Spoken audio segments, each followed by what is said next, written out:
மக்களின் பிரச்சினைக்காக கொடிபிடித்து போராட வேண்டிய கம்யூனிஸ்ட் கட்சிகள் திமுகவிடம் அடிமை சாசனம் எழுதி கொடுத்து விட்டதாக அதிமுக பொதுச் செயலாளர் எடப்பாடி பழனிசாமி குற்றம் சாட்டியுள்ளார்.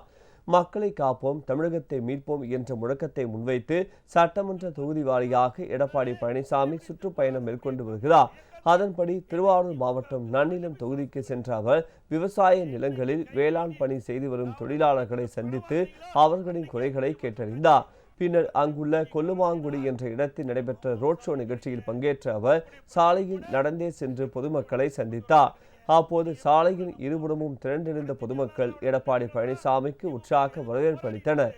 அங்கு குடியிருந்த மக்களிடையே பேசிய அவர் திமுக கூட்டணி 200 தொகுதிகளில் வெற்றி பெறும் என முதலமைச்சர் ஸ்டாலின் கனவுலகில் வாழ்ந்து கொண்டிருப்பதாக விமர்சித்தார். அங்கே மக்கள் பாதிக்கப்பட்டா உடனே கொடிபிடித்து போராடக்கூடிய கம்யூனிஸ்ட் இயக்கங்கள் இன்றைக்கு திமுகவுக்கு அடிமை சாசனம் எழுதி கொடுத்து விட்டது. இன்னைக்கு என்னைக்கு கை நீட்டி திராவிட முன்னேற்ற பணம் வாங்கினீங்களோ அன்னைக்கே முடிஞ்சு போச்சு கட்சி. பணத்தை வாங்கிய காரணத்தினால் இன்னைக்கு மௌனம் சாதிக்கிறீங்க. மக்களுடைய பிரச்சனை கூட இன்றைக்கு வெட்ட வெளிச்சத்தில் கொண்டு வர மாட்டேங்கிறீங்க. நீங்க எப்படி உங்களை நம்புவாங்க? அனைத்து இந்திய அண்ணா திராவிட முன்னேற்ற கழகம் தான் திமுகவை எதிர்த்து போராடிட்டு இருக்குது. இன்னைக்கு பஞ்சு விலை கிடைக்கல, உடனே அண்ணா திமுக தான் அதுக்கு போராட்டம் நடத்தி விடிவு காலம் பிறந்தது.